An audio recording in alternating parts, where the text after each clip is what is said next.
Pendant l'été, quelques passionnés ont remué ciel et terre pour remonter une structure.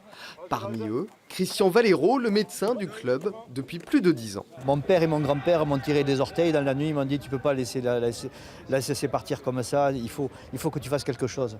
Et bon, c'est vrai, je suis tombé tout petit dedans, donc pour moi c'était presque naturel.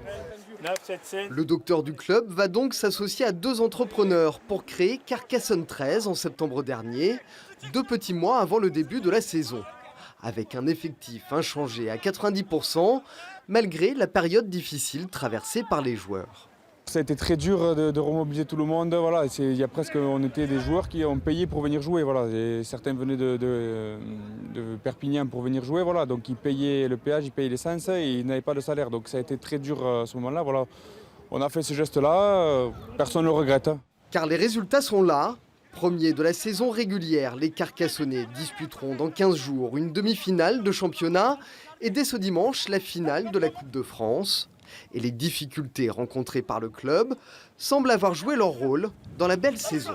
Évidemment que ça a amené une plus-value d'âme, une plus-value de solidarité, d'esprit d'équipe. Et on le dit souvent, quoi, le rugby, c'est vraiment un sport collectif. Et les fervents supporters aussi ont pris leur part dans cette belle histoire, puisqu'ils ont apporté presque un quart du budget du nouveau club.